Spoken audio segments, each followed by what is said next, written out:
Well, happy Sunday, everybody. We are live here again on the Order of Velvet Bite. We have an interesting show. Of course, we're going to be covering demonic possessions today and talking about that. But first, we are once again, going to question the reality, the nature of the reality, and what's real and what's not. And as you can see on the title, I second half of the title on this one, I say something about Trump's. It looks like Trump ass, but it's Trump assassination. And I seen this video a while back, but I decided not to talk about it. Everything was, crazy and nuts in the world. So I thought, well, we won't cover that one just yet. But I recently came across it again, and Owen Benjamin was analyzing this video. It was another view of the Trump assassination. And I, of course, had heard lots of stuff at the time about the Democrats thought it was fake. And I thought, that's just crazy. Well, we're going to go into that part. We're going to go into really how everything's just bloody well fake and insane. And it's all on this news system. Anything that's news, anything that's electronic, television, radio, print, the internet, it's all a control system. And you have to question everything you watch. Even question me.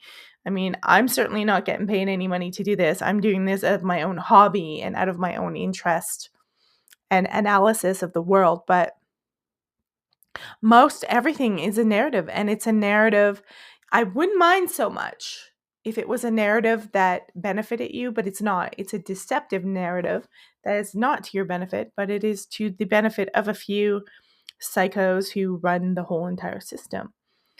Now, before we get into these video clips and analyzing this, of course, remember to click that like button. I know you guys want to. Click the like button. You might want to tap the subscribe button. You might want to hit the bell on YouTube that will alert you when this show is going live. And of course, leave a comment.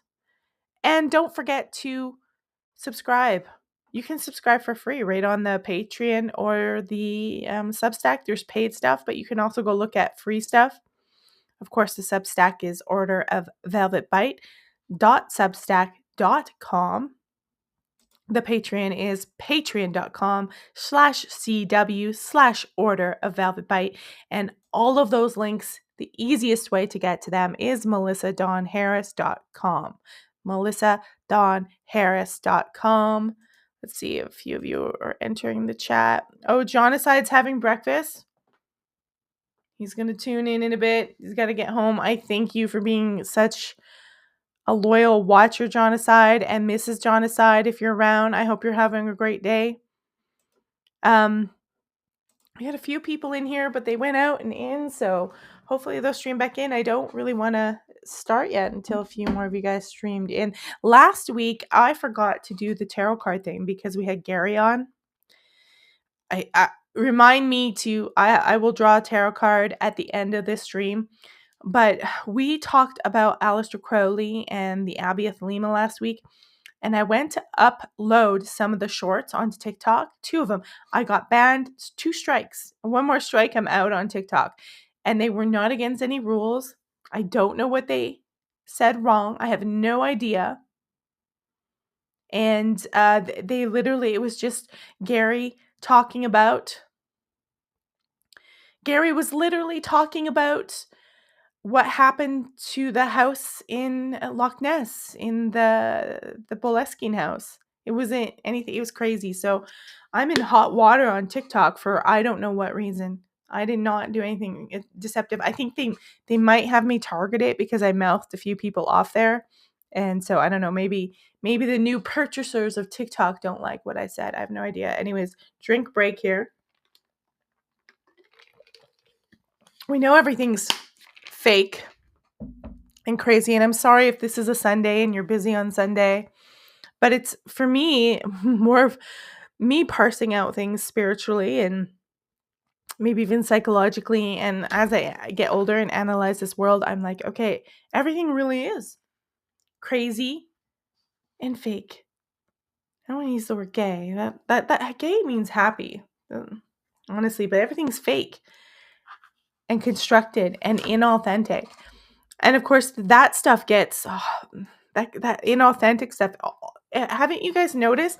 Haven't you seen the change of YouTube since it came out in 2005? It was YouTube, which meant you and me on the tube putting our stuff out. You see the content, it's not so professional, and it has transformed into, just watch what it's transformed into, all these professional crazy productions and studios. That tells me it's been infiltrated. I don't know about you, but I think it was infiltrated a long time ago. I don't care if we're talking Alex Jones, Nick Fuentes. He is definitely, there's something wrong with him. He kind of reminds me of Ben Shapiro, but he just, there's something really dishonest, and I think he's been groomed and trained to do this. There's something really dishonest about Nick Fuentes.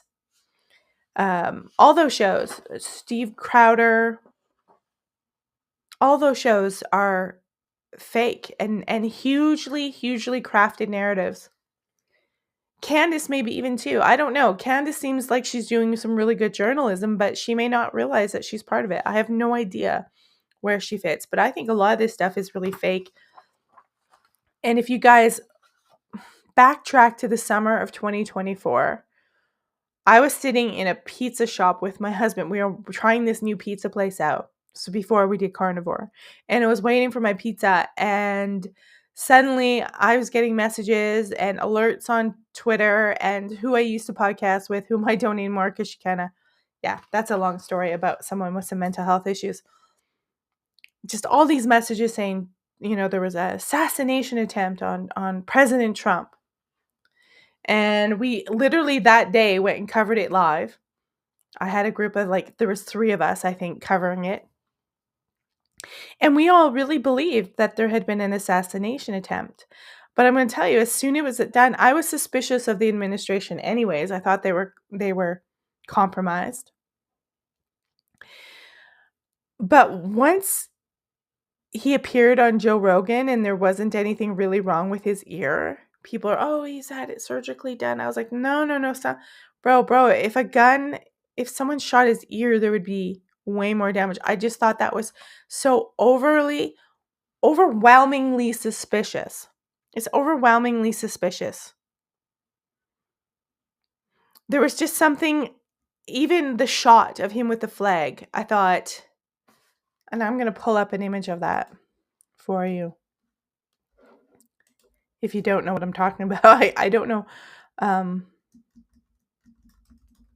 don't know why you wouldn't know what I was talking about. But even that, let's see if I can put it in my system here.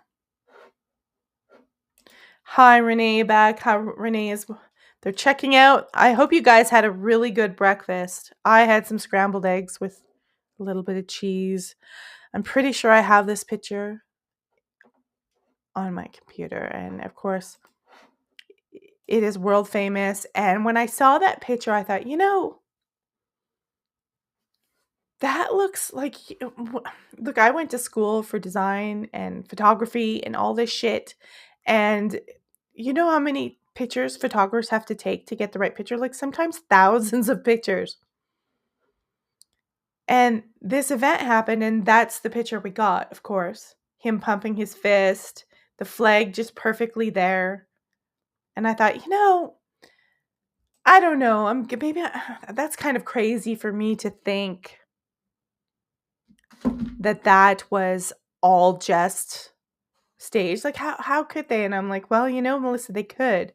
And so a lot of Democrats are saying it was staged.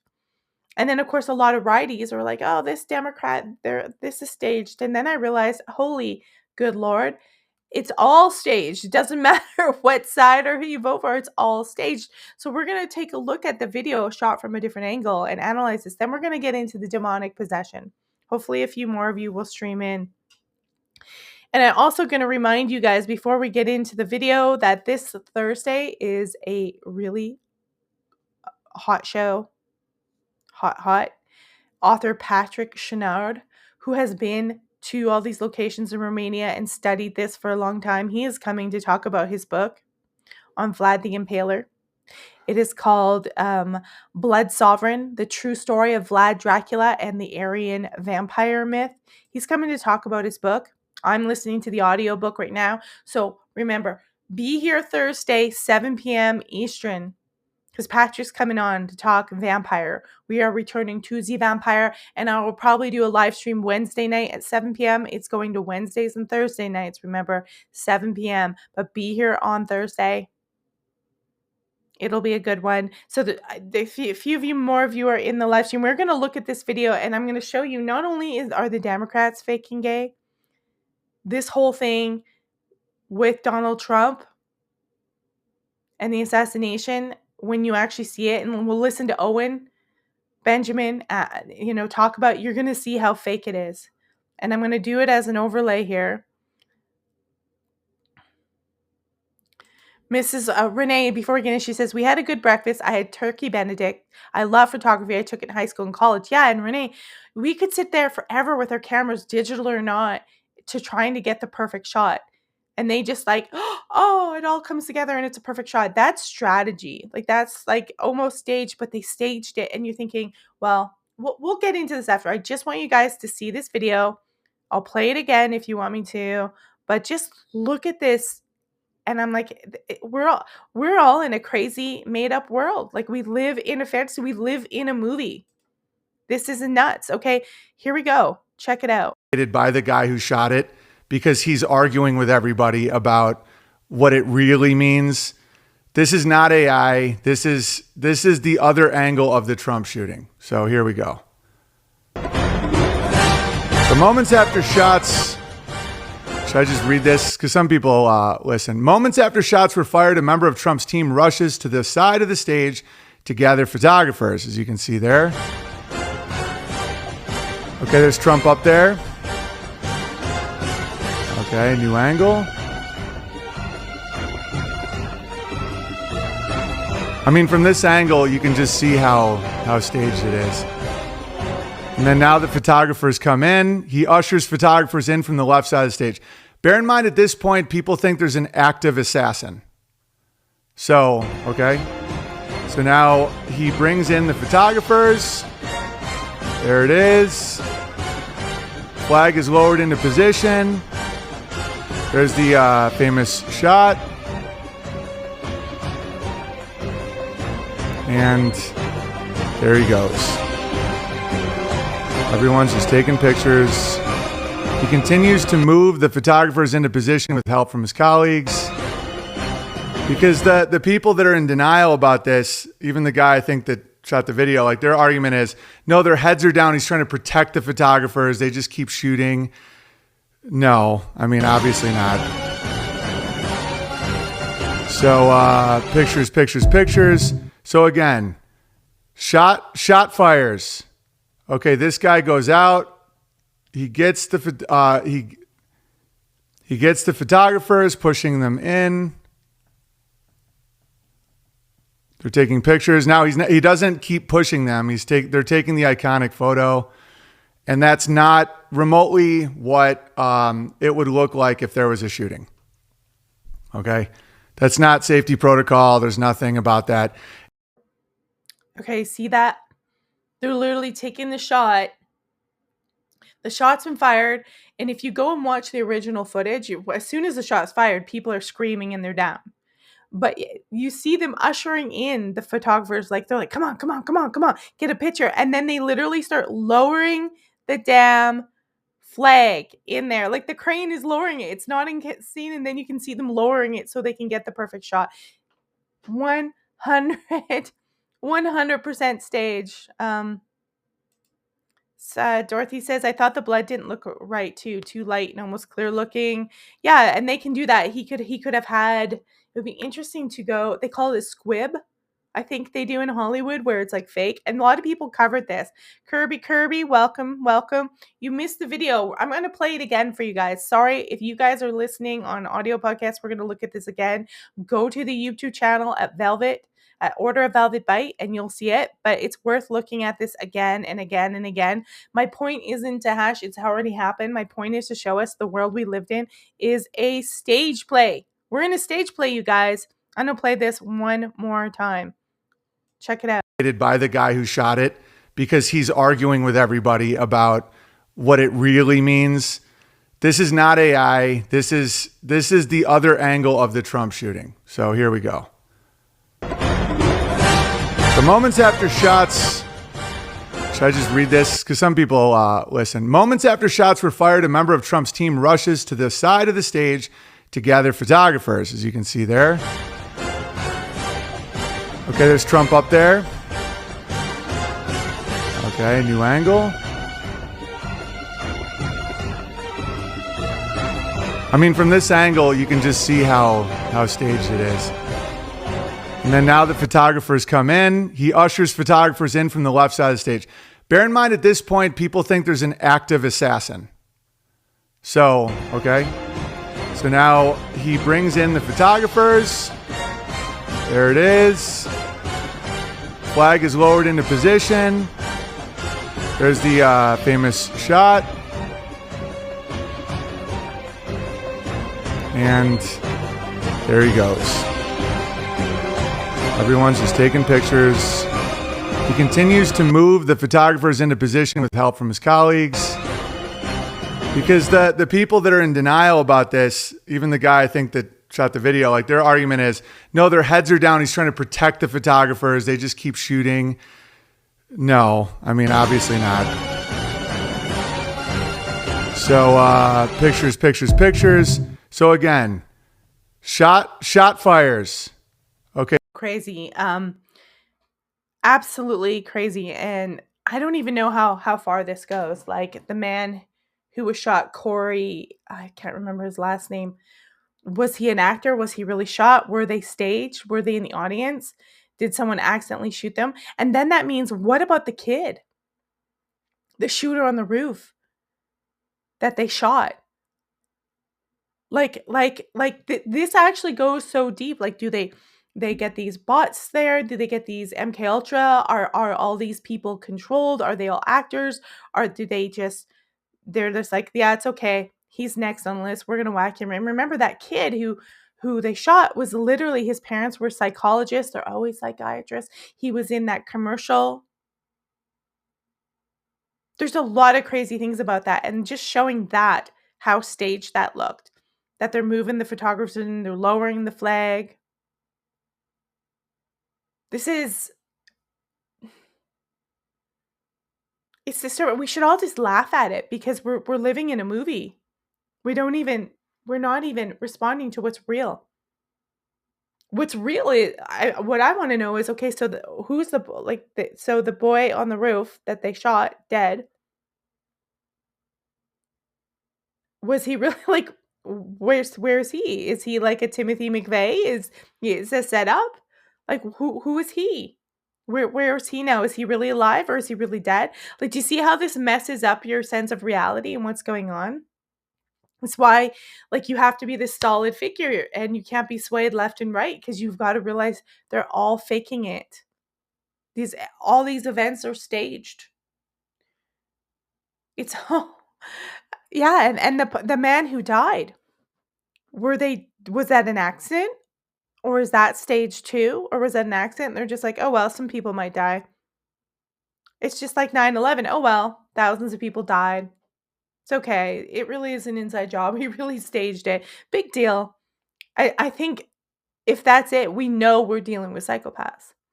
And then it brings us to the Charlie Kirk stuff, like, oh, is he really? Is it really? What's going on here? One thing I know is that we got a lot of corrupt pastors who's have a job history of taking over administrations, trashing them. They start off as good Christian administrations, taking over them, trashing them, creating scandal, then taking over them, and then turning them into money laundering churches. Rob McCoy. So speaking of fake and crazy and insane, the whole Charlie Kirk stuff now, all the evangelists, all the people who go to these churches and believe these snake pastors, there's now an AI song out. Have you guys heard it? I'm going to play it in a second. There's an AI song out called We Are Charlie Kirk. And it is so bad. It sounds like Michael Bolton singing. This video that I'm going to show you is funny.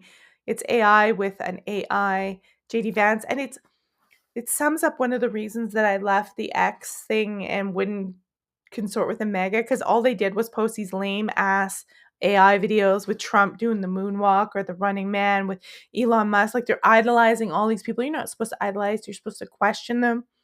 It was just, I couldn't stand sharing this ridiculous, inauthentic AI crap anymore. But so if that was fake, like, what's real? What's real is we probably have a whole bunch of people that are psychos. We're going to get into the demons. Cough, cough, Mossad, cough, cough.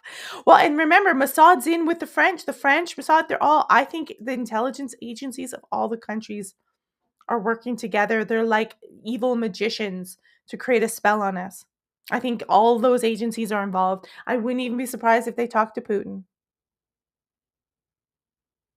And there's some, like I said on my last show on, I think it was Thursday, I'm like, there's also a battle going on between the elites and their companies and their corporations. So we're going to see some crazy stuff. That is fake. Everything is fake. The Democrats are like, there's no parties. There's these agencies and agencies that are creating magical wizardry on us and fucking with our minds. It's absolutely insane. Anyway, pop over here.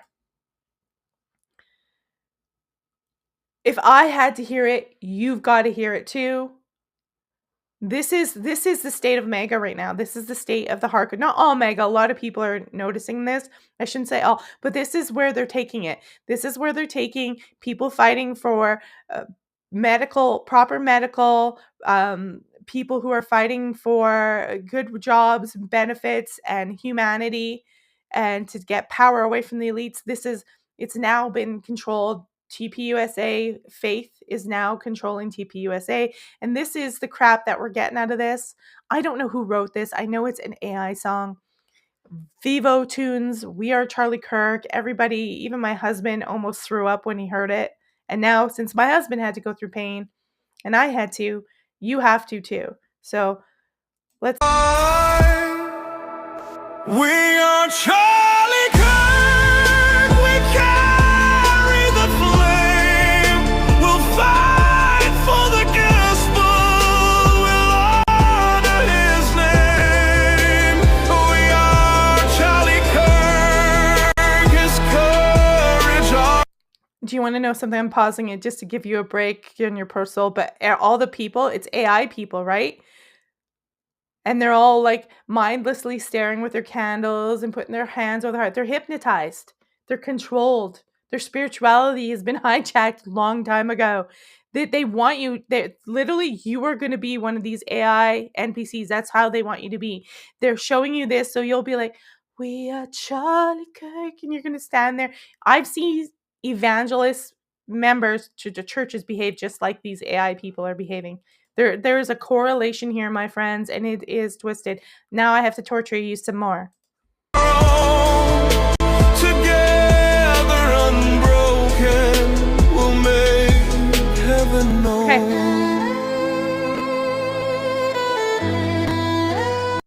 This is so okay. Listen to the music and the tone. On my next show, I'm going to talk about vibration and logos and how vibration makes shapes and stuff. This music is meant to, you can feel it actually does start to trigger some emotion. That's vibration. Ooh, Jacqueline from Cumbria, England. Thank you for showing up. Jonaside says, I was hoping Three Eye Atlas was aliens just to break up the monotony of our culture has become. Yeah. Well, I'm breaking up the monotony with some ear pain. Here we go.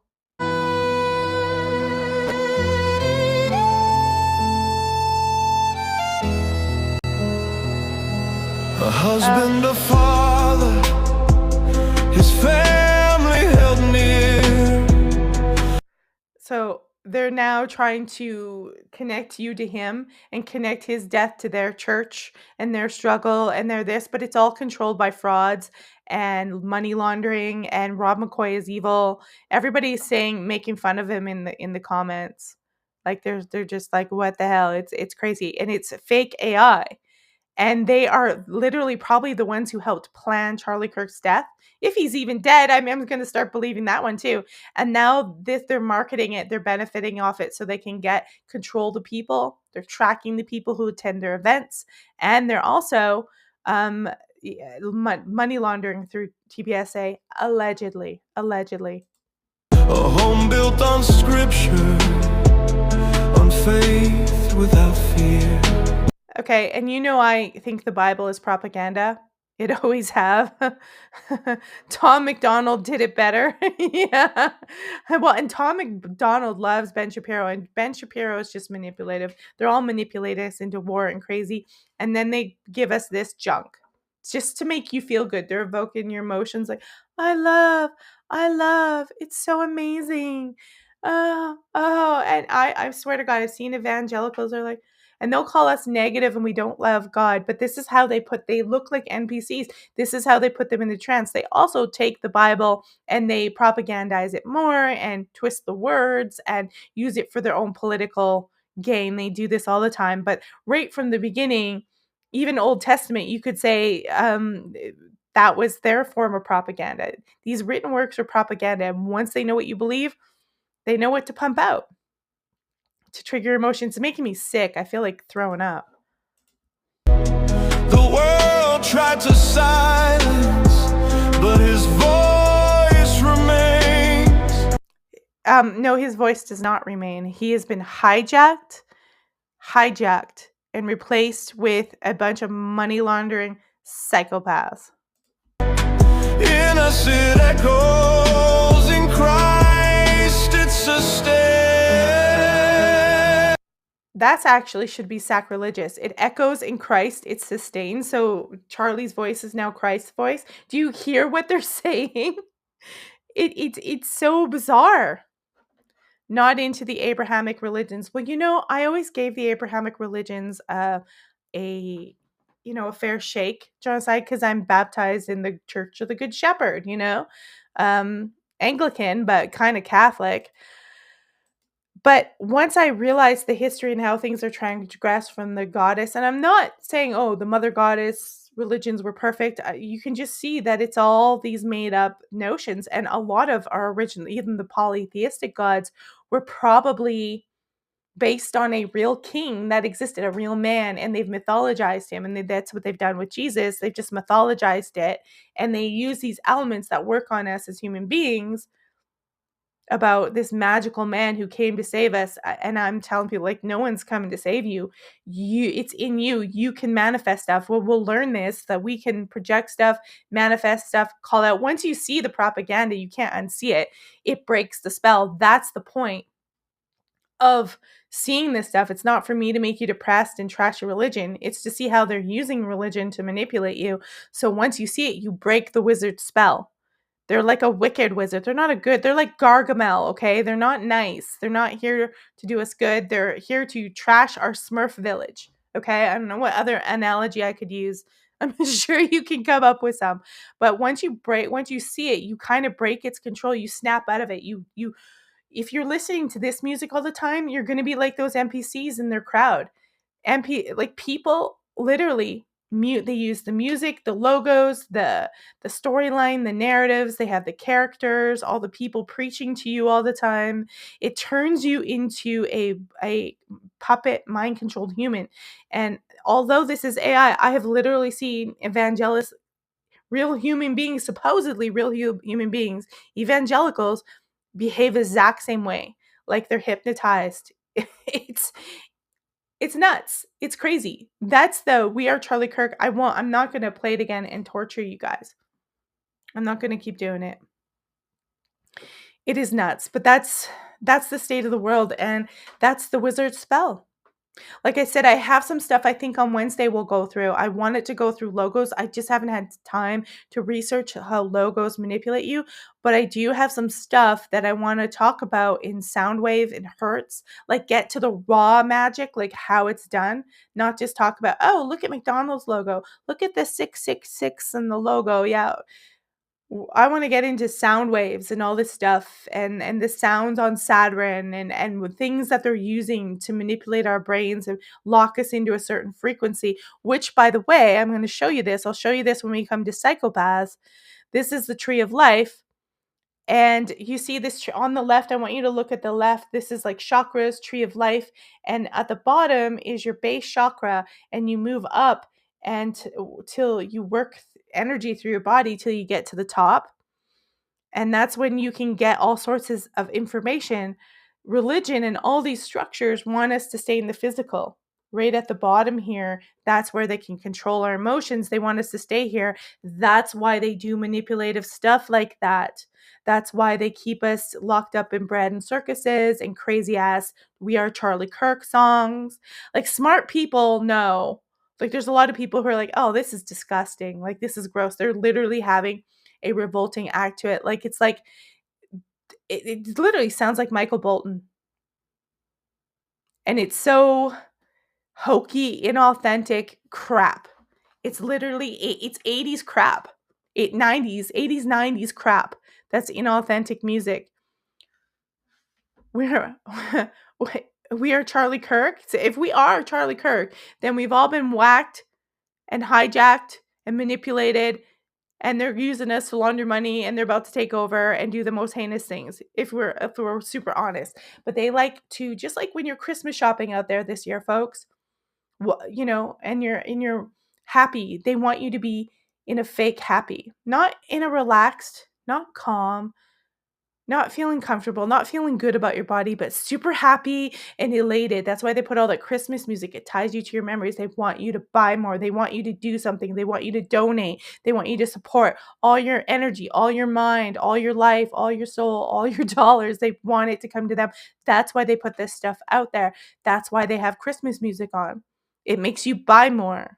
It's just one element, frequency of Christmas music. I know we make fun of Mariah Carey and her Christmas song, but like, the fact that we do that tells you that that song is signifying something, that people go all nuts for Christmas at this time. I won't be going nuts for Christmas. Not this year. How do I segue into demons? These guys are demons. This is demonic, I guess, if you believe that, but I don't use that word in the Christian sense. And I'm going to be bringing up a lot of research by Jerry Marzinski, who he does believe in religion. I will have some criticism on that at the end, but we're not going to focus on religion. We're going to focus on his experiences and what he says. Now, I'm going to read you a little bio on him before we get into this, and we'll get into the demonic part of. I'm typing up his name. I should have had this pulled up. Now, there's probably a lot of people who are skeptical about Jerry because of the way he comes at mental health illness and specific schizophrenia.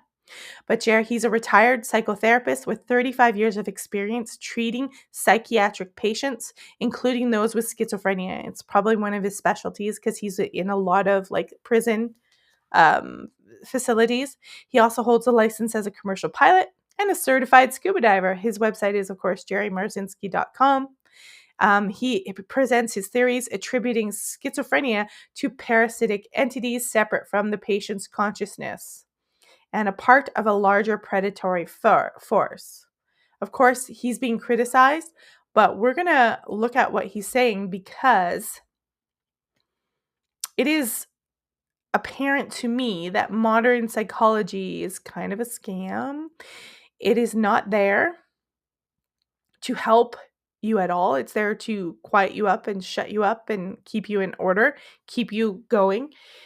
And I'm going to first present the poll because I ran a poll on this. And most people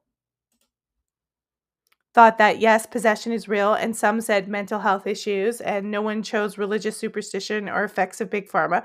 Someone in the comments said, I think all of them attribute to them. And I think that's probably a more true answer. But we're going to go through this demon stuff, but I'm also going to present to you some evidence that there's a physical part of it as well, a physical part that destroys the spiritual part. And so we'll get into that. But the first video, Let's go down to screen number 3. Spirituality about them. Let's touch it. So we've got an audio clip. Jerry's talking to Nachikita. I recommend you go to follow his show. But he is asking him, I think he's asking him about his experience or his history in psychology. So he's going to tell you a little bit about himself. Spirituality about them. And there was no spirituality in any of the educational systems I went through. I mean, I went through all of them searching. It's like, okay, where's the truth? What's going on? What's happening with me? How does the mind work? So I went, BA in psychology. There was nothing there. Went for a master's degree in counseling. There was a little bit there, but not a lot. And I went, well, they must be hiding the truth in the PhD program. So I got into one of the best PhD programs in the United States. They only accept like 1 out of every 1,000 applicants. I don't know how the devil I ever got in there. And I spent 2 years there looking. They were worse than any of the others.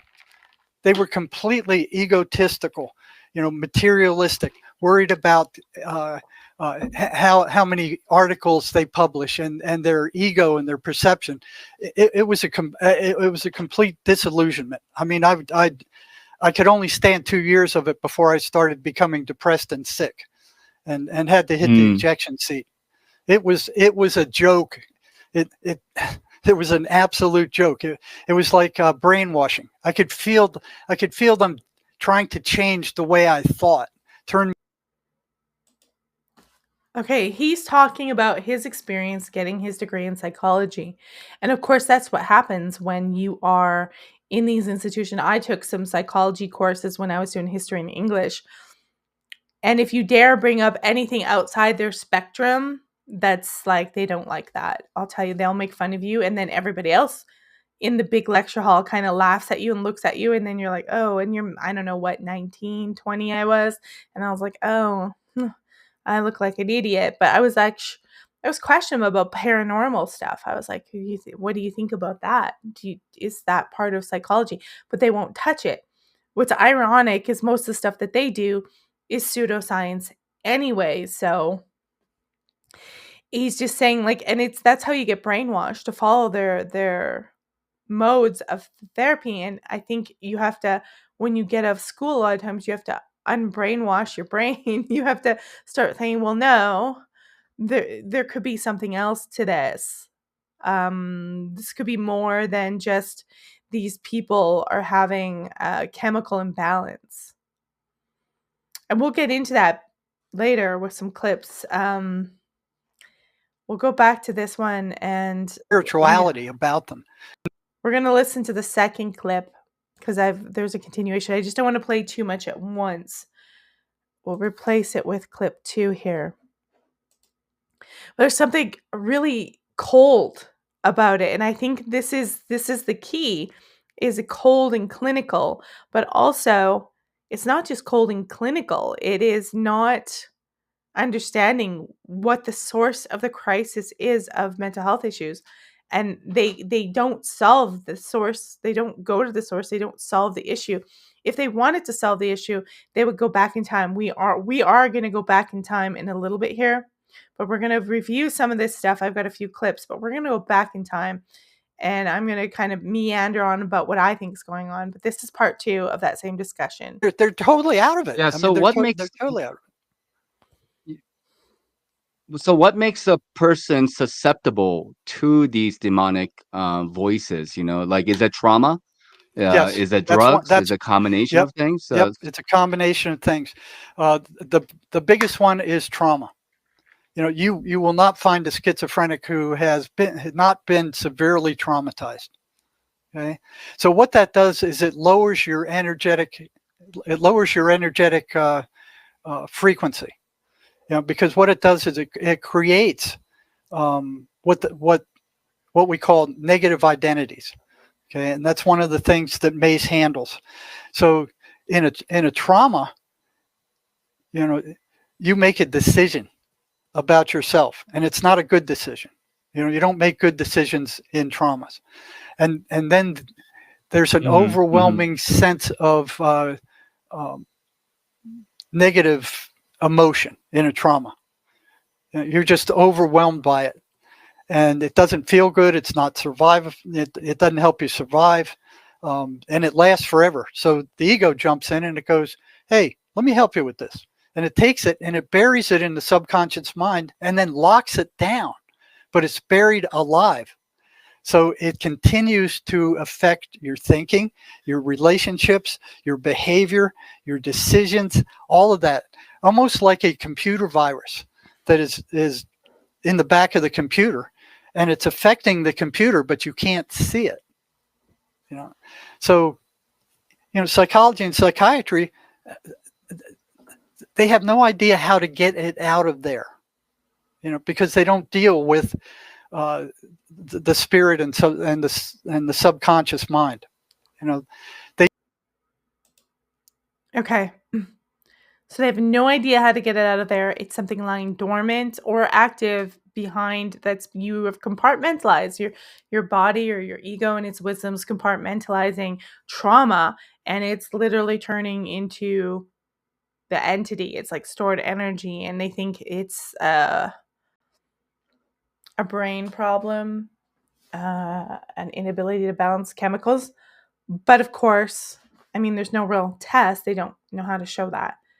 They have theories. That's why I say they call me crazy for talking about ghosts and wanting to ask them about paranormal stuff, but they literally deal in theories and pseudoscience without a lot of testing. Probably the biggest test they have is coming out of World War II, Nazi Germany, all the medications there, and MK Ultra, and all the drugs they've just secretly tested on people. And what's funny about our society is they're not testing drugs to help heal people. They're actually re-traumatizing them, which would allow more crazy stuff in, theoretically. And we are going to come up to some solutions. Let's go here. I promise you I'm not going to play anymore. We Are Charlie Kirk. I'm not going to be that mean. But we are going to we're going to travel back in time. Then we're going to continue on with Dr. Marzinski here. But I want you to see something. I've known about this for decades because I was looking at schizophrenia because we had a relative with schizophrenia. And although it's probably always been there, you could probably find traces of it throughout society. There was one period of time when it started to skyrocket, and that was the Industrial Revolution. Okay? So even AI is giving me, what I thought would happen. The Industrial Revolution may have influenced the prevalence of schizophrenia due to factors like urbanization, changes in social and family structure, and harsher living conditions. What is that? That's called trauma, my friends. They don't mention chemicals. I figure chemicals in the factories have something to do with it as well. Although the illness was not created by it. It wasn't created by it? Yeah, no, they don't think it was. They said influence. But I think it is influenced out of control. I think these powers that be, these elite psychopaths that use us as slaves, they create rampant outputs of mental illness because of they're removing us from the land. They're removing us from, so much stuff. They're removing us from what's nature because we are part of nature. And once they tear us from that, put us in the cities, bomb different countries, wars, shuffle people all around the world, there is one form of trauma right there. So they're saying urbanization, stress and hardship, changes in family structure. It was diagnosed, 1908? First mentioned. They're saying there could be some genetic and biological perspective, but here's one of the issues. There is people where when they have schizophrenia, it's random, like they'll have random hallucinations. We're actually going to go give you the official I'll give you the official definition of schizophrenia right after this. But a lot of the stuff that Marzinski and that people are dealing with isn't random hallucinations. Like if I just hallucinate a butterfly and it's just gone and it's random. It's not random. It's actual whole narratives, personalities, and people and things that are around all the time. And so it's not even random. So the random stuff doesn't apply to a lot of people who are experiencing it. And that's one of the clues, that's one of the hint that there's something more. So industrialization put this in overdrive because of the trauma it was causing people. And I don't doubt that those chemicals gave people brain damage, but they're also traumatizing people, pulling them out of their local villages, their family structures, their security structures, and pushing them into places where they're not safe. You get prostitution on the rampage. You get tons of serial killers, which goes crazy in the 60s, 70s, 80s, and 90s in the 20th century. But this is an interesting area where people could probably look more as to what was happening in the Industrial Revolution, because I think that AI just gives you this simple overview. Oh, it's not the cause of it. It just sort of influenced it. It influenced it. They're the original social influencers, right? These giant psychotic factories, which don't think anything we have today is operating any different. They're out there pillaging and plundering and socially influencing mental illness all over the place.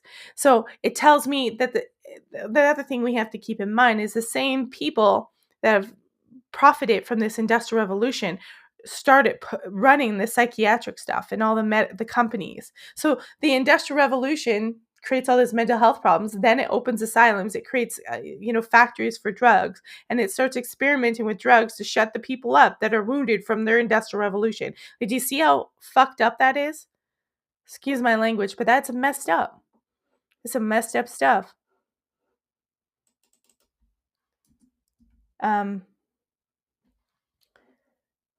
Schizophrenia.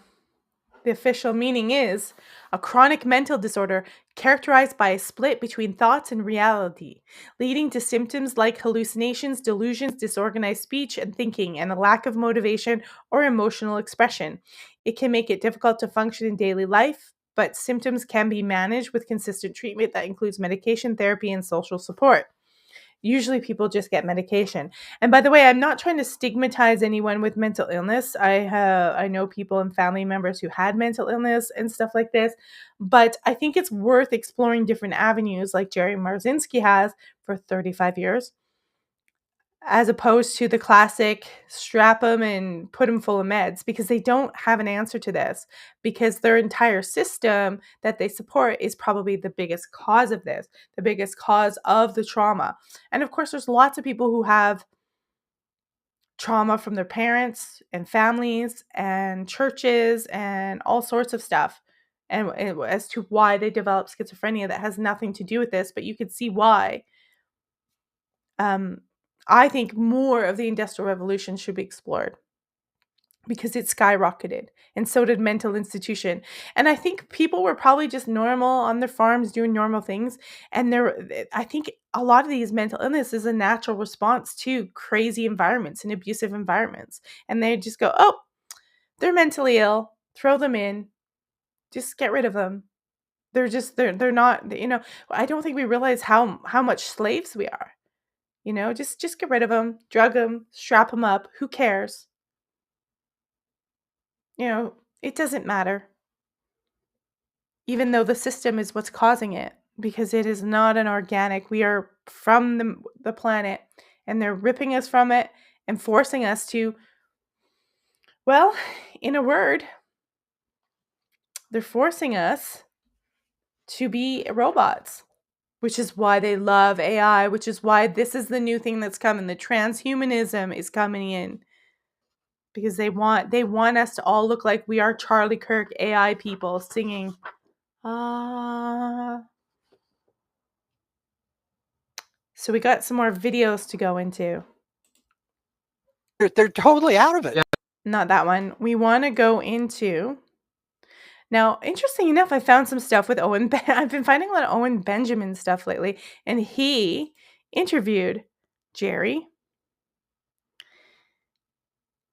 And we're going to listen to them talk about that, how there's really no way they can test out for schizophrenia or any mental illness, really. They have no way. Like, we can go and get an EKG, we can get a blood test, we can see how much iron is in our system, if we're low on this or that. But when it comes to mental illness, nothing, nada.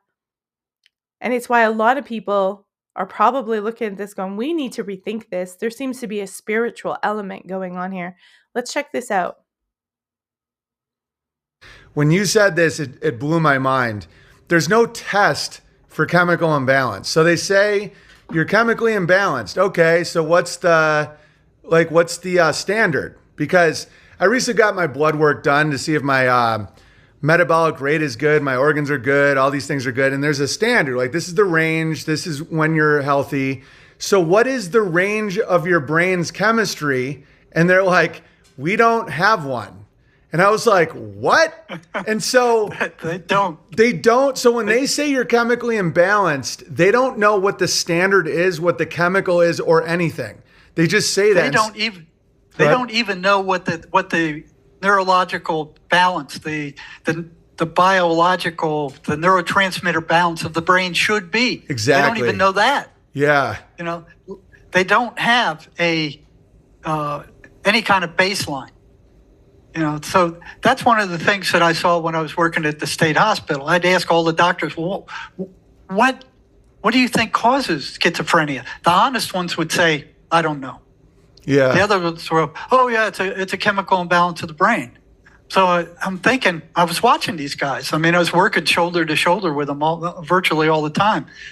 Never did I see them do any kind of lab test, any kind of blood test, any EEG, EKG, any kind of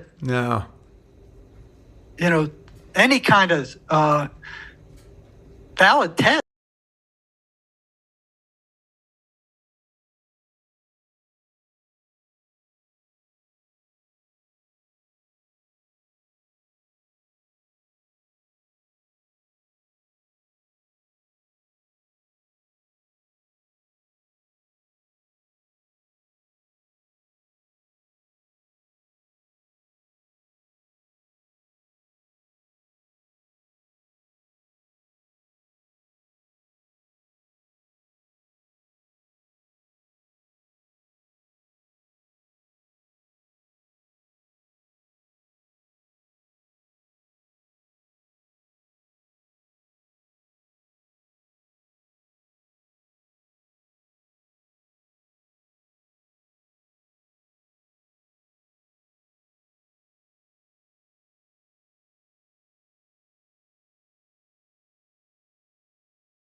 No sound again. I'm so sorry. Okay, so anyways, like I was saying that you all didn't hear because it got muted. I could go into a doctor's office and just have a list of symptoms. I feel this, I feel that, I'm hearing this, I'm doing that, and then they can just diagnose me. Here you go, here's some meds, whatever.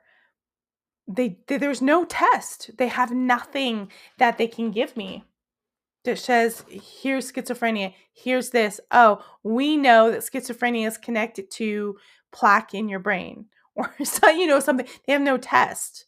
They don't know. And a lot of mental illness, they don't.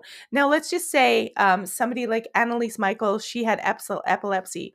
There's probably a good indicator there that an illness was affecting her.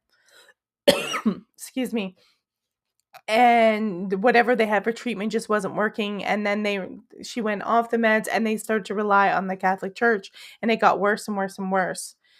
I think there are instances where you can point to, but schizophrenia is one of those tricky ones. And so he's worked, gosh, like I said, 35 years in this. And a lot of the people he was dealing with, they didn't have random hallucinations. They were a constant presence with a personality there. And so it could be the fact that you have stored trauma in your body and the trauma has distorted and become something, and then because trauma allows a easier access to you from other realms perhaps, or other entities or parasites as they call them. So they see that trauma, you're trying to stuff it down, but it's always there running in the background, and then more of these negative entities just are attracted to it, and then they just echo it and they kind of attach to it. Like he says, there's a pulling out. There was a video and I forgot to pull it up that I want to show you guys. I don't know if I can show you because I might get copyright. There was a show in Canada. It was called Ghostly Encounters. And one of the episodes, they went and they interviewed a girl who had an old hag. Now that's a type of possession where they're having night terrors and an old hag visiting them. And she was telling them about this as a story. And the producers and the people on the TV team felt really bad. And I think one of the members in the production team said, "Hey, I know this shaman. Maybe you'd like to do that and you could help. It could help you." And it's actually a really interesting transformative story.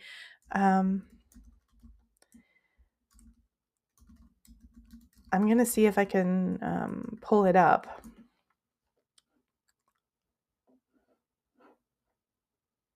Yeah, here it is here. So she has this old hag encounter. I'm going to forward it up a little bit. We'll watch a clip from it.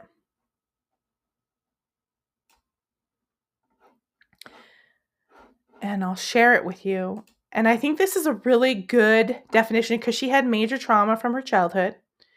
She had problems in her family, and then she was on the street, and then she got pregnant. She was living in a hellhole with her daughter, and there was lots of drugs around, and she gave her daughter to her mom and went back to school and tried to work her way out of it. And she had severe anorexia as a control. They try to control things as a response to her trauma, and that's when this haggish figure started to come to her. And she's telling this story about this, and these producers, like I said, they were like, "Hey, why don't you do this kind of the shamanistic therapy?" And it's really interesting. I'm going to pull that video up. We might get striked for it. I don't know. Let's chance it. It's for educational purposes, YouTube. We are being educated. Not that you care. So let's take a look. We'll go through this, and then we'll see. I'm playing it a little bit before she talks about the old hag, and then we're going to talk about her shamanistic experience and what that did for her.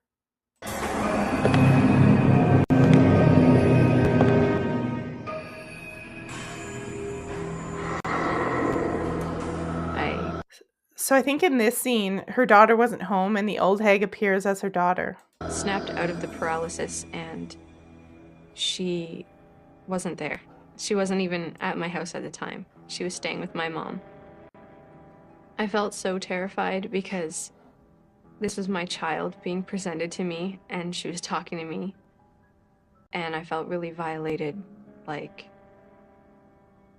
this is a family member, but it's not even them. It's something that looks like them, sounds like them, but it's not them. It was a really horrible feeling. It was just like, it was just pure evil, like pure malevolence.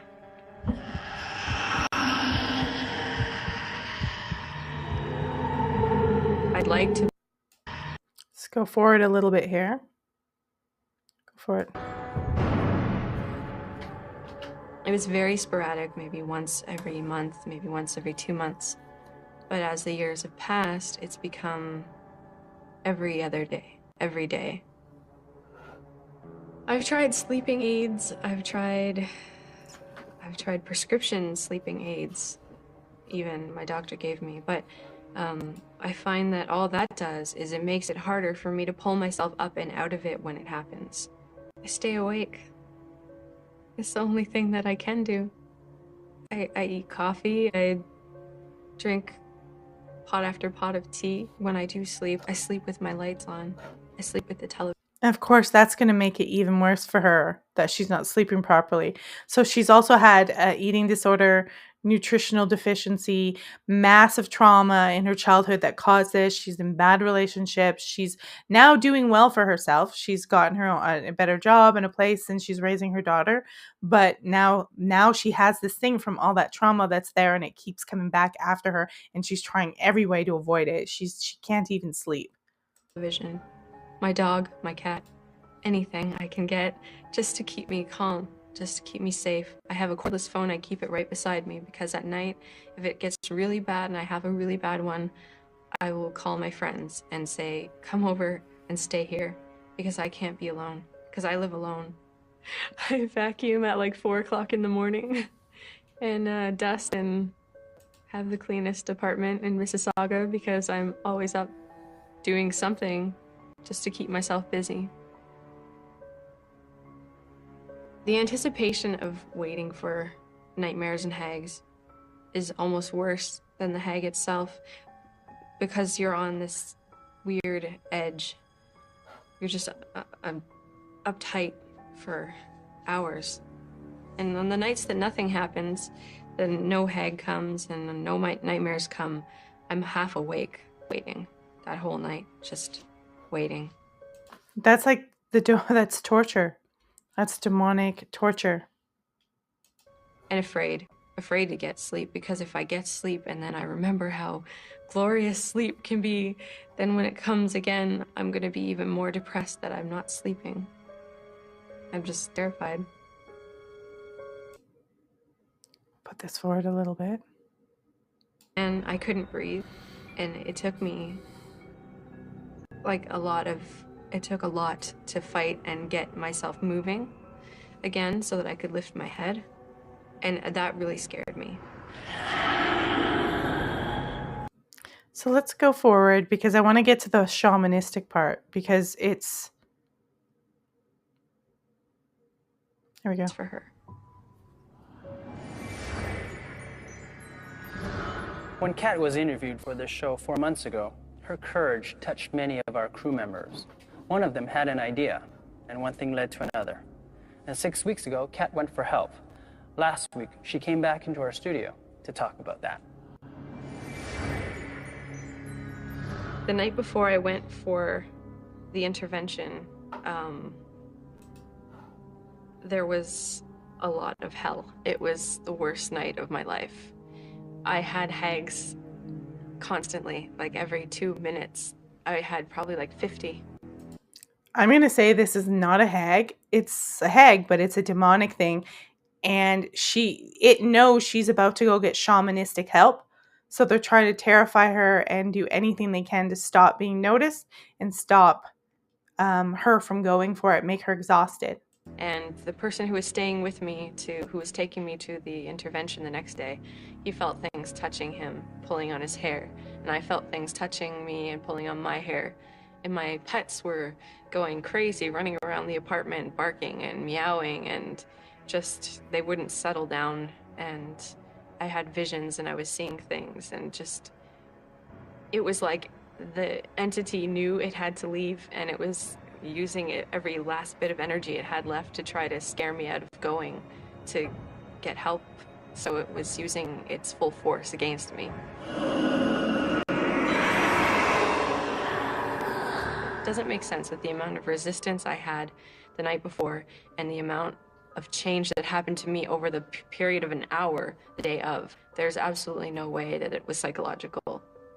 I have to look at it and be honest and say it was 100% spiritual.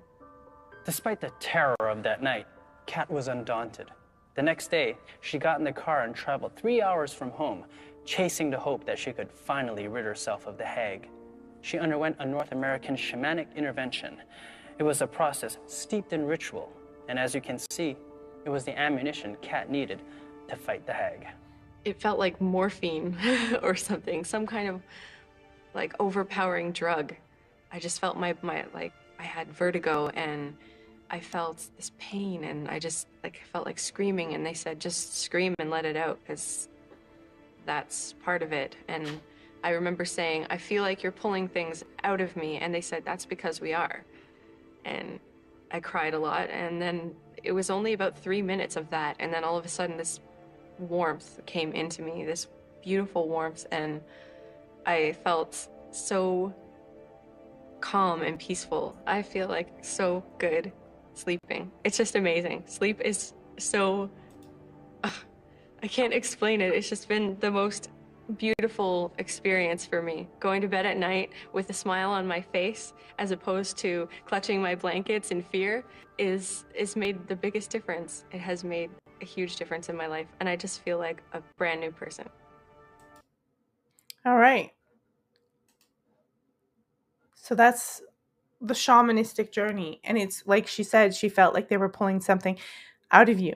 And Jerry Marzinski talks about that thing that forms inside of you from trauma.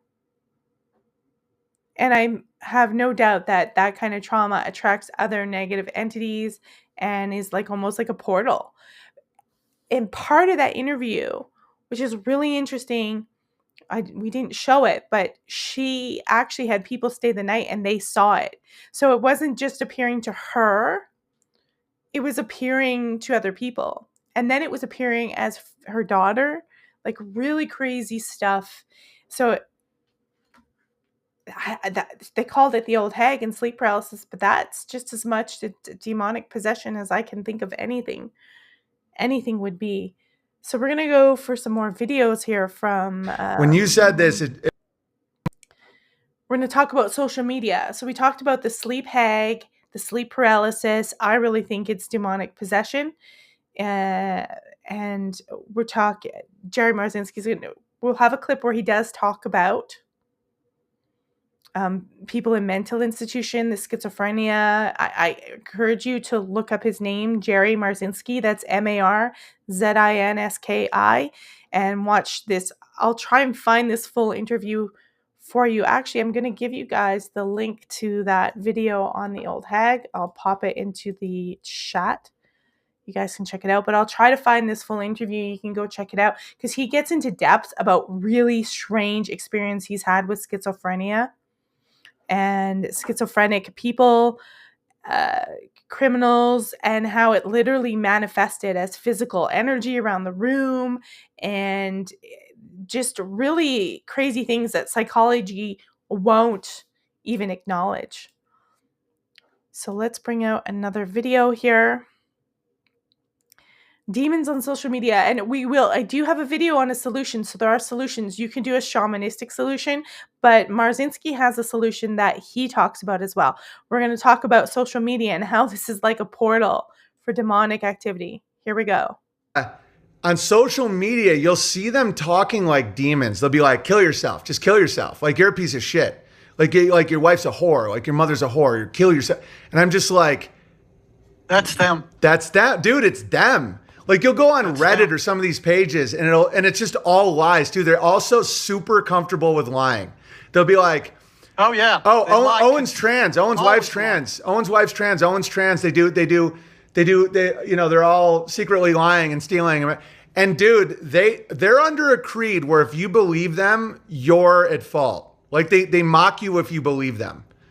And dude, I watch it because they started mocking him and saying, look how stupid you are. Now if you believe them, you're at like, well, they'll just say any lie. And you've talked about this where it's like, we're like, you had a patient that like stabbed himself in the eye because the voices said, if you stab yourself in the eye, we'll go away. And then they just laughed at him, you know?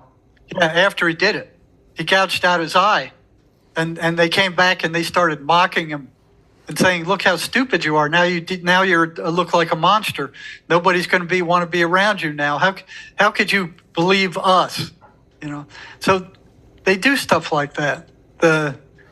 One of the horrible ones I heard was, I heard this twice, is where there were a female that was plagued by these things because her father had badly abused her. I mean, badly, physically, sexually, emotionally. She hated the guy. So she was hearing voices, and she went to the dad's funeral when he died, and she was happy he was gone. It's like, thank God he's out of the picture now. I don't have to deal with him anymore. And she thought the voices came back and they mimicked the father because they know about the low frequency stuff that people have done. Okay, so they come back with all this stuff that nobody else would have known, and go, hey, I'm still here. Remember when we did this and when we did all these horrible things? Oh, man. And she's just like blown away. All right. Yeah. They know all these things about you. That's why it's got to be some component of your trauma that's inside you that attracts other entities and gets distorted, and other entities sense that pain and they kind of use that as it's like lighting up a candle, but it's a dark candle for them. They sense that that's a good way in is pain. Eckhart Tolle calls it pain body. You can imagine all the different kinds of pains in the world throughout all of history that's lingering around.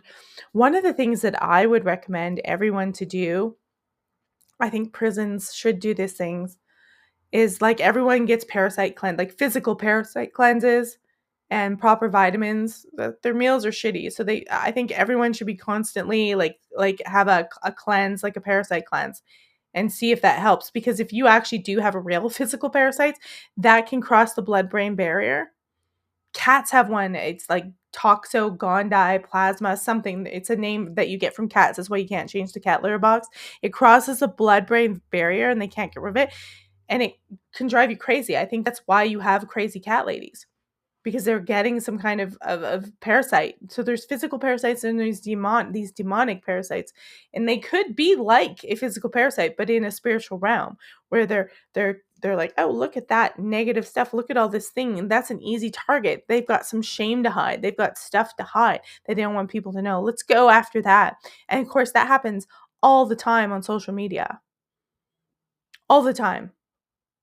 Where people come after people's pain or they try to dig up crap. That's why that's why our government wants messed up people. That's why they want to spy on people. That's why they want people with dirty, dark secrets, right? And not that I think it's funny, but they want people with that pain because it's easy to control. And you also get within the CIA, FBI, those kind of agencies with their own children, they create the pain because they know it's a portal to demonic stuff and information that they can't access. So they do it to their children, either to mind control their children, or their children are like some access to some other information. Remember, you had Jack Parsons, and I want to do a show on him. I have to do a show on him on Jack Parsons and the Moonchild, Space Odyssey 2001, Jack Black and his mom. It's all linked. I know you're like, are you crazy? Yes, cat coffee. You got to be careful. Look, I'm not saying not to have cats. We have a cat. You have to be careful, especially if they're outdoor cats, just changing their litter boxes, and you have to keep, you got to keep on top of that. Pregnant women should never change cat litter boxes, ever. That's why they tell you not to do that. Anyways, yeah, the CIA, all these people, they perform these weird, crazy rituals on their own children. You're hearing some of them come out and talk about it now. And there's certain therapies that they have to do to I like the Jack Parsons myths. There's a lot of myths, but there's a lot of stuff to Jack Parsons, the weird stuff they were doing. Even Aleister Crowley was like, okay, bro, get lost. I personally think he was offed. I don't think he killed himself accidentally. Cats drool, dogs are cool. I love both cats and dogs, so you're not going to get me against cats. One of my favorite pets was a cat, and I have my dogs, and I love my dogs, and I love our cat. So I like them both, but you got to be careful because that's why you have, I'm convinced that's why you have the stereotype of the crazy cat lady, because they've got some kind of weird cat parasite. That's just me, but they should do that. CIA, FBI, they know this stuff. They know trauma creates this connection to some kind of psychic ability. I think they know how to do it. I think they understand that they can create a connection and certain entities to come in so they can find out information. And one of the things that these entities don't want, this is why they go crazy and they act up, or they'll lay dormant for a while, and you'll think, it's gone. I don't need my meds. I don't need this. I don't need that. It's they lie dormant because they don't want people to detect them. Right? It's like one of the things that medication does do for someone who's like rampantly schizophrenic is it quiets things. It makes things calm. It makes things calm for them. The voices are still there, but they're able to calm down. They're able to quiet things down so they can try to get under control. It doesn't take the stuff away. And there are people who go into relapses, like they'll be total full-blown schizophrenia, and then they'll go crazy. I actually have a story about a relative. Interestingly enough, a relative through marriage. I wasn't related to him by blood, but he married one of my like second cousins. It was actually my grandmother's sister's daughter married him, and she was crazy too. She had a lot of mental health problems, but it was all from abuse. It's all from trauma. All these things and demon possession, weird stuff. I swear there was a demon in their house. It's all from trauma. Anyways, her husband, when he was born, they said he was born dead, and his mother was having complications, and they put the baby aside. They put him aside and worked on her because he was pronounced like dead when he was born, and they were working on her. And then after a while of working on her, they heard him crying, and they were like, oh my God. And so they went and started to work on him, and he came back to life. I don't know if they just falsely diagnosed him as being dead, but they thought he was a stillbirth. No signs of life. And then he started crying after a while. And when he got older, there was something always a little odd about him, but he was a good-looking man. And then he had smoked weed, and then after that became full-blown schizophrenic. Like, he was hallucinogenic, paranoid. He would go from religion to religion. Like, one day he would be like a born-again Christian reading the Bible, and then you'd meet him again and he was reading Anton LaVey, like really crazy, really intense, could be very violent. I never liked him. He always made me really nervous. One time I witnessed him. His wife made me nervous too. She wasn't mentally well, so they kind of attract together. And I always felt like there was some crazy thing in their house. Like, I never really wanted to go there. I actually had to live there for a while with him. And one time when I was older, I stopped by, and he went on a psychotic binge, and he literally was punching his wife in the bathroom, in the bathtub, and there's blood everywhere. And he was coming up the stairs at me, and I just ran out the door. I just kept running to my other aunt's house. I did not stop running because this guy looked like a demon coming up the stairs. And it's not funny. I'm not laughing because it's funny what happened, but they were both so mentally ill and not very nice people, like mean, nasty people who would do nasty, manipulative things. Like that relative who I am related to through blood, who he married, she signed my names on documents, reported her own children into to social services, and signed my name, I think, and made it up that I did it. Like, that's how evil and wicked and horrible these people were. But there was something on them. I still think there's something on them. And it's all from trauma. But he was born pronounced like a stillbirth. They thought he was a stillbirth when he was born. And then he came alive. That's the story. And ended up years later, in his early 20s, with schizophrenia. And a lot of times that they say that's when it triggers, is at that age in your early 20s. A lot of people will. But I think people downplay the effects of doing things like marijuana, all that stuff. It can help engage that. I don't know. I always thought they were demon possessed. It was really creepy. But there are ways, I think, other than just drugging yourself, that you can deal with this. And Jerry Marzinski has looked at this. And again, I put the link to the full show in the live chat. So either go to that link, or you can type Jerry Marzinski, Owen Benjamin interview, and go find the full one, because he goes into some stories that I'm not even going to get into in this show. But there are some ways that you can go about mental illness, specifically schizophrenia for him, and without just being on drugs. Like, I just showed you one way, a shamanistic intervention. I don't know the exact procedure, but clearly they were getting her to pull something out. They were getting her to access that trauma, and wherever that was the point of connection for all this negative stuff. Jonocide says, oh, I think the faked Parsons death, they faked his death and he went underground into a covert government. Oh, I will add that on the research list. I thought they killed him. because he had too much information. Really bizarre stuff. Thelema and weird stuff is all throughout CIA, FBI, through Jack Parsons into NASA. It's crazy connection. We'll do a show on it one day. I need to get somebody on to help me navigate that, I think. Anyways, solutions. I watched that full video. Jerry Marzinski has a YouTube channel. There's lots of content there. I've shown you a couple clips from a couple things. We can only touch bases. I don't want to use too much of his work because you can go to his channel and watch it there. He's going to present a solution, and then he does talk about religion, and we'll go to his solution with it's called MACE, MACE. That is what he does for this kind of, I don't know, therapy. It's an acronym. And personally, I think, like in our system, I'll pop that up again, when they keep you in the base chakra, they can control so much there. And I mean, I wouldn't be surprised if they have technology even today called the voice of God, where they can put voices.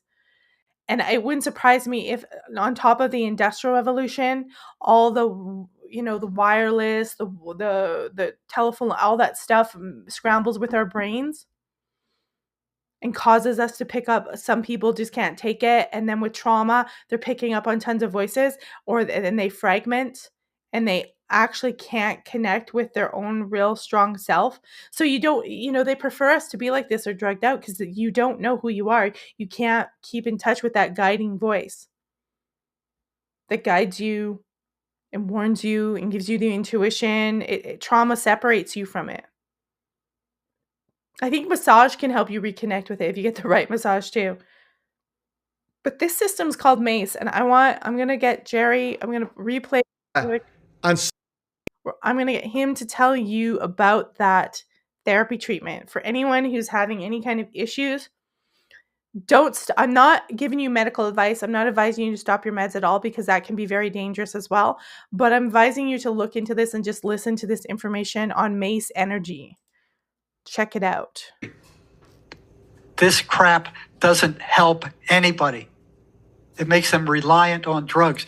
There's a new energetic therapy that has recently come out that they're totally ignoring, called the MACE Energy Method. I'm glad. I was just going to ask you about that. I really want to know about that. Yeah, tell us about MACE.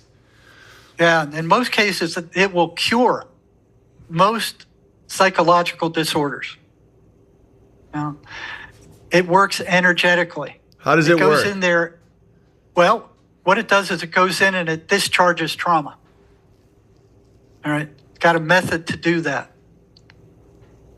And once that trauma is discharged, it doesn't come back. It's gone. So if somebody was badly abused as a child, you can go in there and you can find that and get rid of that trauma. Mace found that he found that the mind isn't what people think it is. Right? He says that the mind, all it does is focuses your attention. It creates a picture of where you focus your attention. Right? It's not. It doesn't think. It doesn't analyze things. It doesn't see anything. It just takes pictures and absorbs of where you focus your attention. It's so true, man. So true. That's why I'm always saying observe, don't absorb. That's why it's hard to do. That's why you got to get off the social media where the demons are. That's why when it's hard to watch that Trump clip that I showed you, it's assassination stuff, and not absorb it and get upset. But they want you to absorb it, right? They want you to absorb stuff, because then you'll store it as little pain centers. And this sort of MACE technique is helping people take the parts they've absorbed, and it's turned into some kind of demon portal, and release it and get rid of it. I haven't tried it myself, but as a therapy, and I suspect that shamanistic ritual that we looked at in that clip about the old hag is doing something similar. They understand what the mind is. They actually have a more spiritual inclination of what's going on. They understand how the pain makes this demon figure. And I believe that, like, you could probably, if you spend too much time this way, even if you focus on the paranormal and negative stuff, some crazy things could start coming from buildings or anything, and it will attach to your pain. So that's why people pray and do certain rituals, and they try to make sure that they're dealt with, or and some people won't even do with it because they don't want something attaching to their pain. But that shamanistic ritual, so you could try that. You could try mace. That's MACE. Look it up, or go to Jerry's website. I believe he's jerrymarzinski.com. I'm sure he has some direction on it, but it's one of those things you can do alongside of your medication. Don't just stop, because that has some horrible effects in of itself. Kind of, you know, do it. And if you're going to get off medication, you would just do it with your doctor and wean it. But look at this alongside of that, and then see how that helps and what that does. Because like that, and if you're having sleep paralysis, consider that it's not just, oh, a sleep disorder, that you have some kind of pain, some kind of trauma, that, like that young girl, was showing up as this horrific, old, haggish, demonic, distorted figure. A lot of times it happens. It's really bizarre. Now, one of the things he says, and I don't have a clip of it, he talks about how demons hate religion.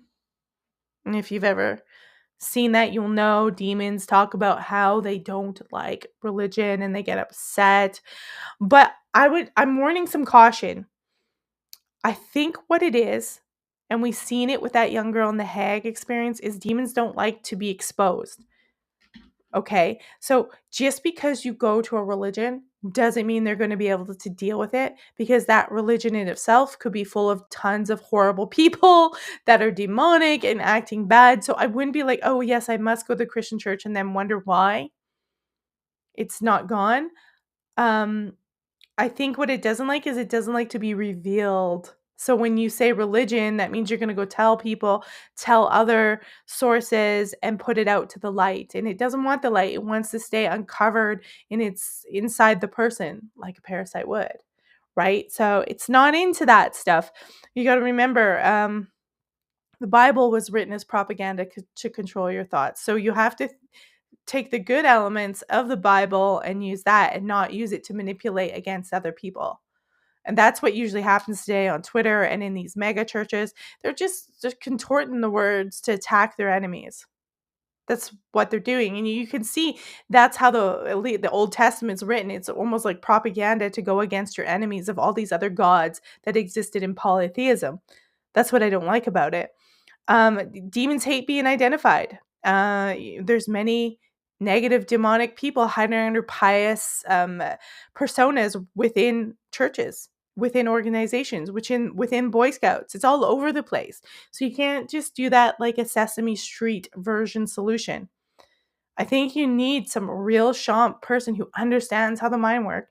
And I'm assuming this mace procedure does that, or that shaman who understood this person has a negative thing. They have to be willing to transcend this logical thing and transcend certain boundaries to bring that thing out and then banish it.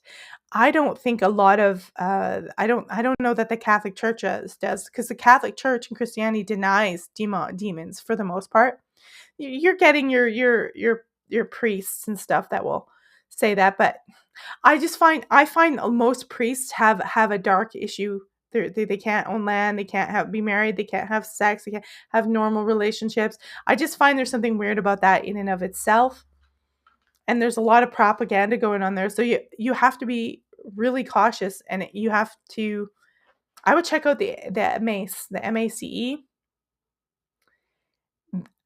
or consider some kind of shaman that believes in that concept that they can pull it out. I'm not saying it's going to work for you.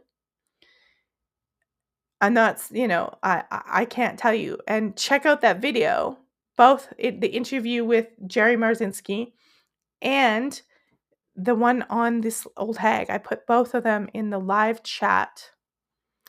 Or you can type in Jerry Marzinski, Owen Benjamin interview. For the other one, type in Ghostly Encounters Old Hag. Ghostly Encounters Old Hag into YouTube, and it'll pop up. You'll get it. It's right there. Very interesting stuff. And so again, a lot of people in my audience voted that they believed it was a demonic, it was real. It wasn't just superstition. I think some religions have it better than others. Of course, Islam believe in the jinn. They acknowledge evil. They acknowledge this stuff. It's whether or not you can acknowledge it within your own system, right? Um, Christians did believe it, but a lot of times it's used to attack innocent people. Like, you're a witch, you're this, you're that. They don't realize it for what it is. They just say, oh, it's an evil demon, burn it in hell. They create this heaven and hell concept, and it's all an inner struggle. And so I think the Christian church really gets it wrong in how they deal with it. And historically, it's all been demonizing people for political attack. And that's not what we want. We want, if someone's having these problems, these mental health issues, we want to be able to release them or pull it out of them, or get to that source, get to that trauma source and bring it out, because it's hiding, almost like you left your browser open in the background and it's taking up a lot of energy. That's the other thing. These demons, when you're exhausted, they take up your energy.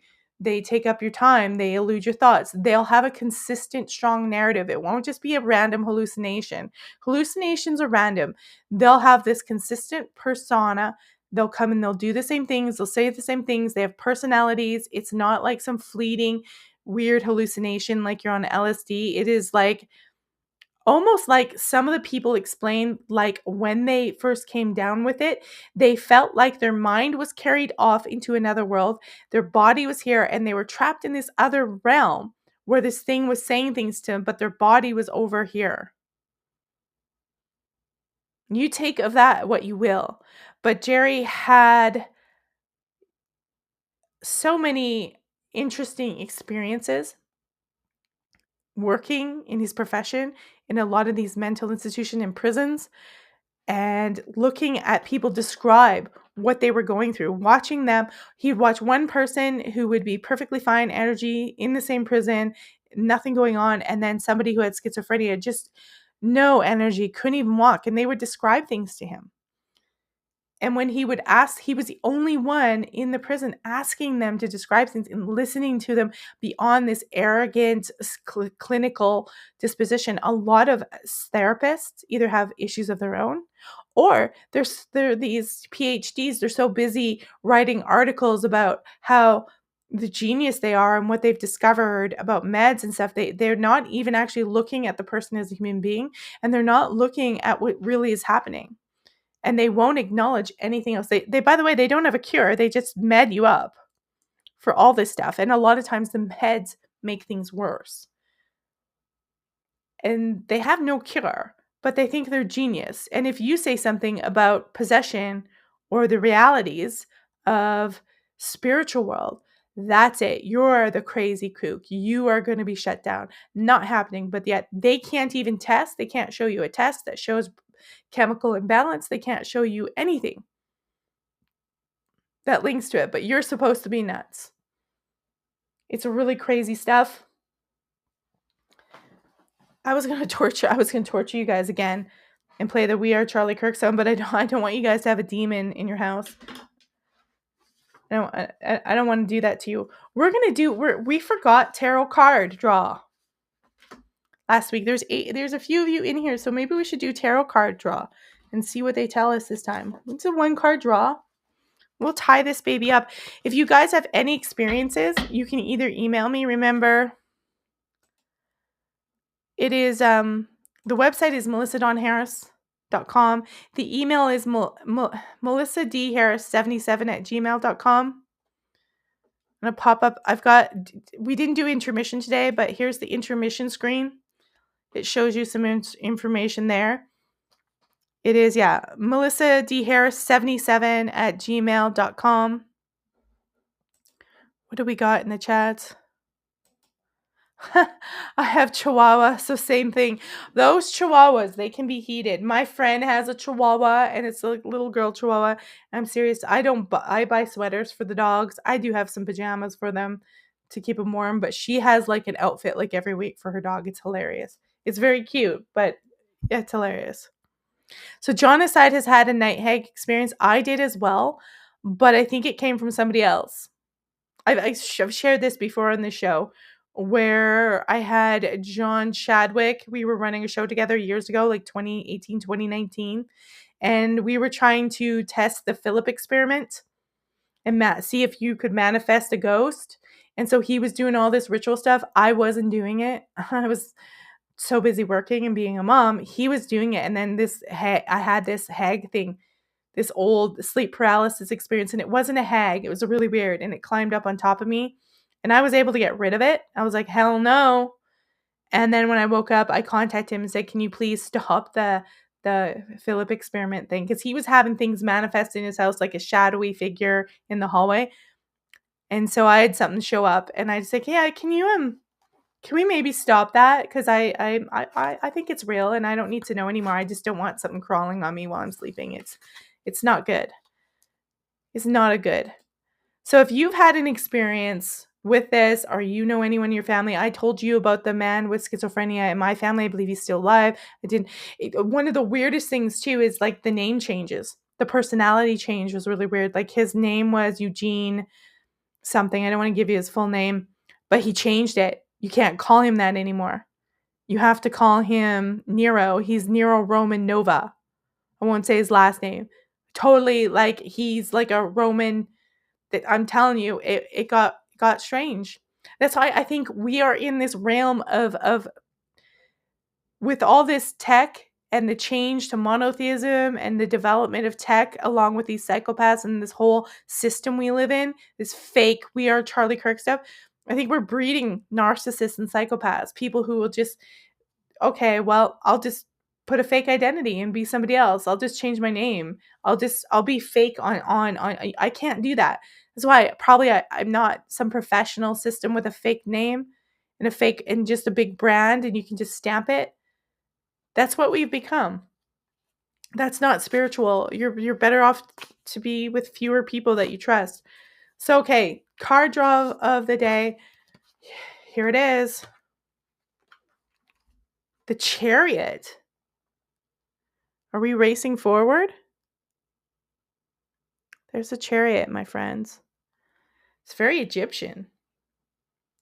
We've got the Sphinx and the castles, and we've got this very stern-looking man who's running the show. Who's that stern-looking man? Who? I wasn't expecting that one. Well, war, triumph, presumption, vengeance, and trouble. Oh, no. Vengeance. Maybe that's the demon. Maybe he's running forward on a chariot. We rebuke you. We gotta have some jokes here. That's another thing. That's what's good about comedians is they can joke about things and lighten it up, and that breaks up the crazy. That breaks up the psycho. Oh, it's my mom. She knows who I'm talking about. The Nero Roman Nova. She would call him by his birth name. It's weird when you have to call somebody like you've known them as one name and then suddenly you're like, hey, hail Nero. It's fucking nuts. It's crazy. They even changed the last name. Like he a different last name, everything. And I think the whole family is over there is probably mentally. I'm not laughing at the mental illness. I think he's more calmed down than he was on meds, but he went crazy. Like he attacked a bunch of cops, ripped a cop's ear off with his teeth. From what I understand, like he was not in a good system and he was on meds, but you just never know. They go in and out. It can go into remission. And I would encourage anyone who's suffering to just stay on your meds. Don't go against your doctor. Don't go off your meds because it keeps you calm. It will keep you calm. But look into the mace, look into shamans, and look into stuff like that.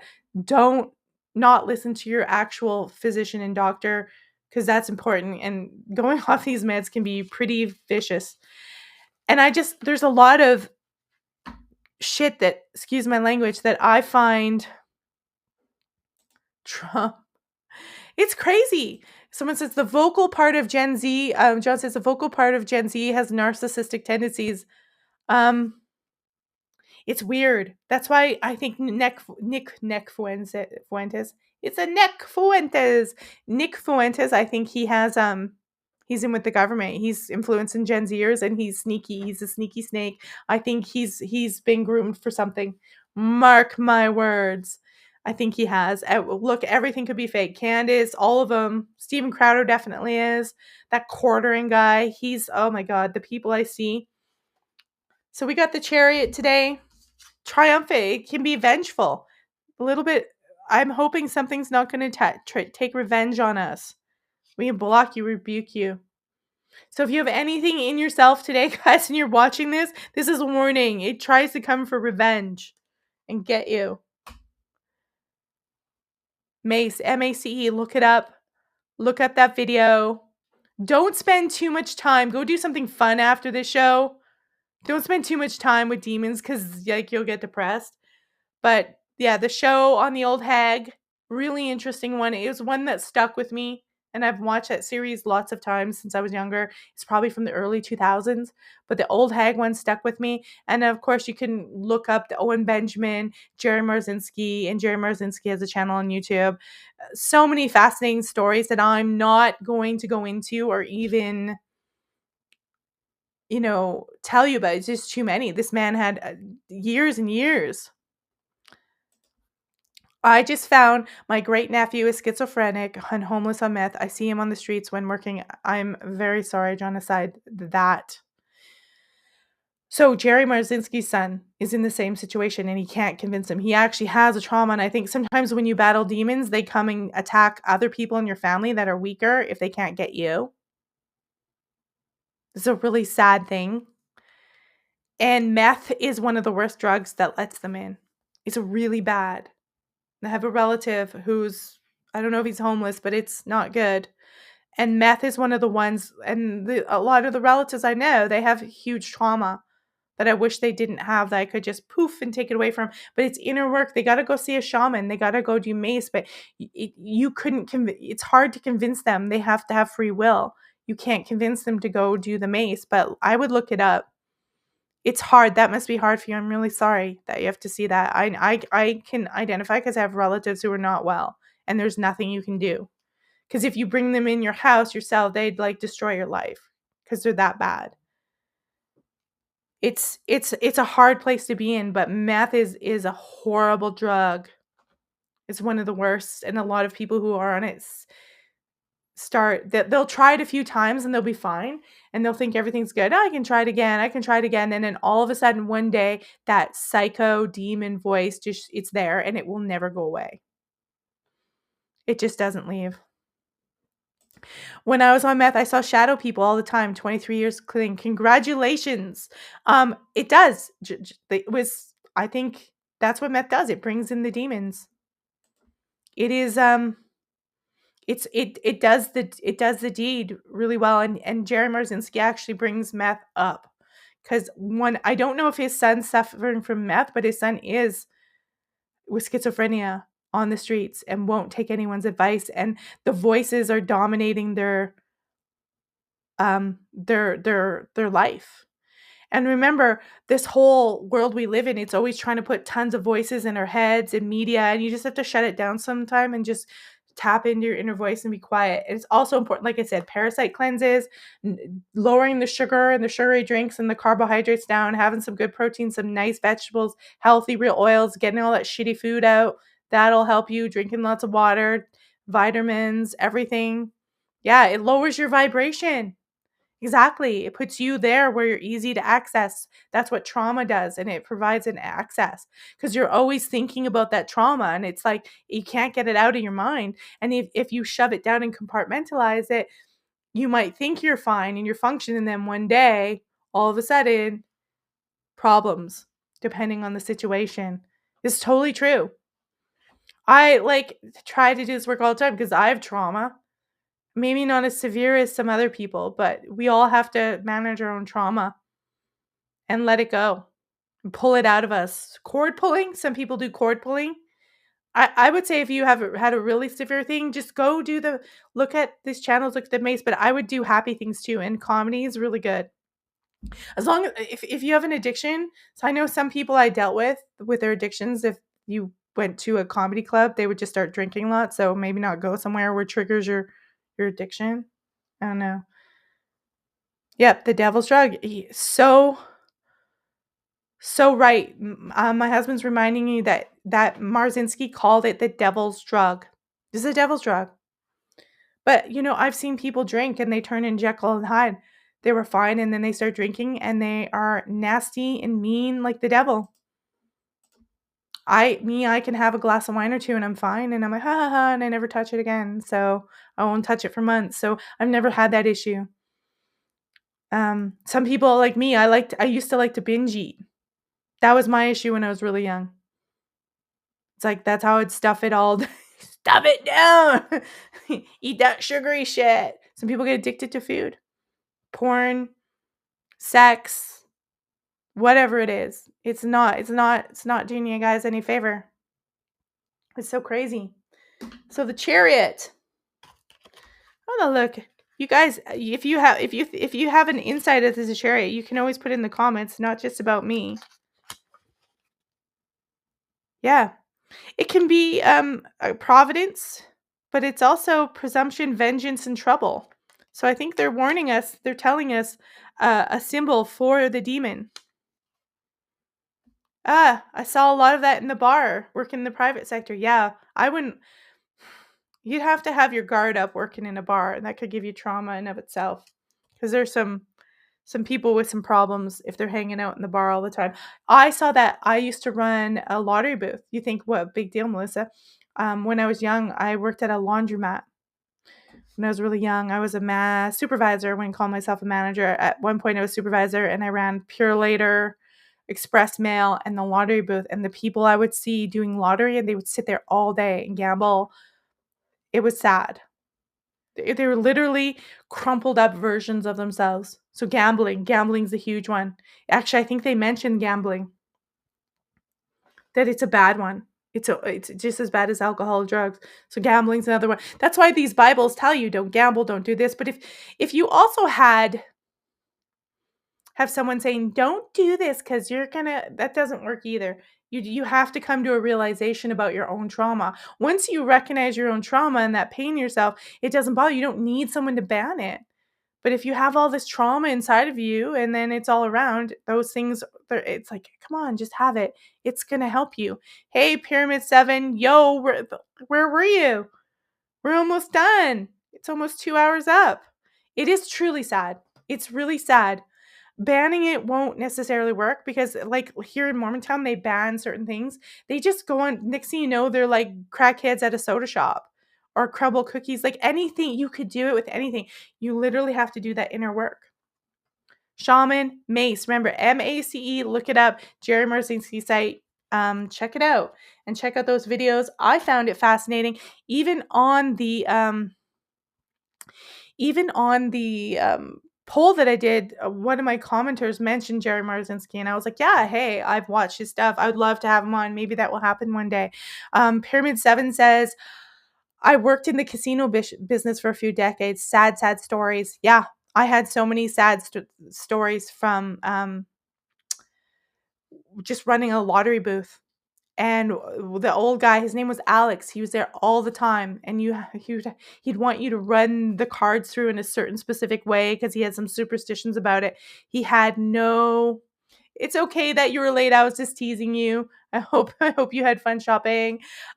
He had no family, nothing. And when we found out he was sick in the hospital, me and a girl that I worked with went for flowers with him. I don't think he lived much longer. We're the only ones with the people who sold him lottery tickets showed up and gave him some flowers because we knew he had nobody and he just gambled. I don't know his history, but I know a lot of these people, they'd get their pension check or their welfare check or their disability check and they'd spend it all and they would just go and line up at the food bank and spend their grocery money on gambling all the time, constantly. Really sad, nobody in their life, really isolated, really sad stuff. And I knew it was wrong. I never liked gambling when I was young. I was always like, oh, but I was a little bit, obviously I was careful. I liked him. I was caring enough to go to the hospital with my coworker with flowers for him. But at the same time, I was just like, this is crazy. But we all have We all have our thing. Like me, it was binge eating. I like to eat food especially when I was younger. I just would sit there and just